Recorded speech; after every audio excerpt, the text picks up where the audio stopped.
All right, further discussion. I'm just going to say, Senator Romney. I'm very much in favor of finding ways to end anti-Semitism and other forms of hatred on campus. I, for one, have some difficulty in being able to draw the lines between anti-Semitism and political thought. I mean, so for instance, if you're opposed to the creation of a Palestinian state at all, or if you're in favor of a two-part solution, a two-state solution, as I am, could that be considered anti-Semitic? I mean, calling for getting rid of the settlements in the West Bank, is that anti-Semitic? I find this a difficult topic. I know what anti-Semitism is as we have experienced it around us in this country, but I haven't read the amendment carefully enough or had my attorneys read it to assess whether we've come up with a definition that protects, if you will, political thought, and at the same time punishes anti-Semitism. I also just wonder what happens if students do really stupid things and say stupid things. Must they be expelled or just have their wrists slapped? I mean, likewise, a faculty member. If a faculty member says something, is a requirement that in order to receive any federal funding at all, they must be expelled as faculty members? I'm sort of curious as to how this all works. But I like my other colleagues, I feel we need to take action to end the anti-Semitic attacks. But I don't know that we've, not having studied this thoroughly enough and had, if you will, the jurisprudential magnifying glass, I'm not sure that I know exactly where I want to come out on this particular amendment.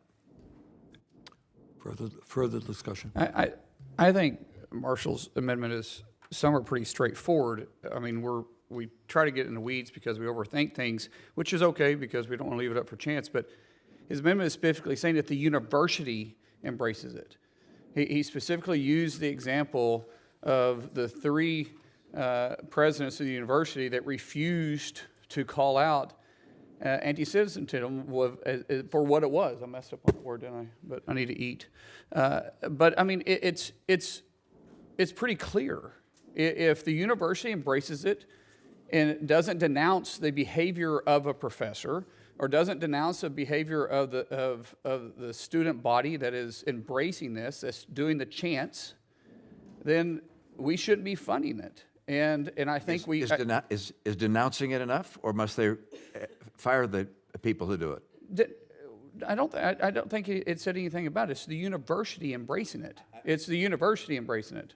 Well, how they choose to handle their own affairs is up to them. But do they embrace it or do they not? Do they allow this to happen on their campus, or do they not allow this to happen on their campus? And the amendment is straightforward, which is why I think we ought to vote on it. Well, but let me just come back and say the term embracing.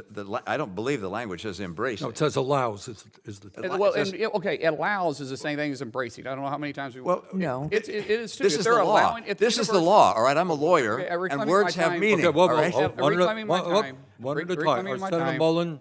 Allowing something is the same thing as saying we're going to support this. If we're going to allow this to happen on our campus, we're going to support this. Well, that's allowing it. It's saying if it happens and coming out and saying, hey, we don't support this, that's not allowing it.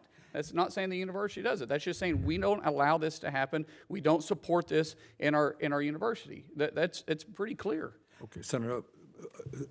Let me suggest that allowing something does not equal supporting it.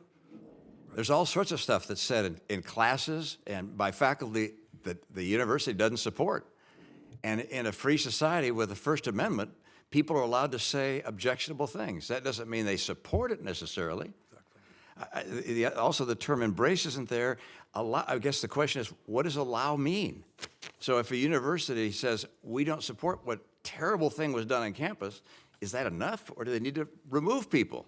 I'd suggest they need to remove people. That's my view, but I think we need to define some of these things. My own view. I mean, just saying, because I do not believe that allowing is the same as supporting. Mr. President? Yes. Oh, it was Senator Smith. I would just observe, Mr. President, that this conversation illustrates that people of good intentions could easily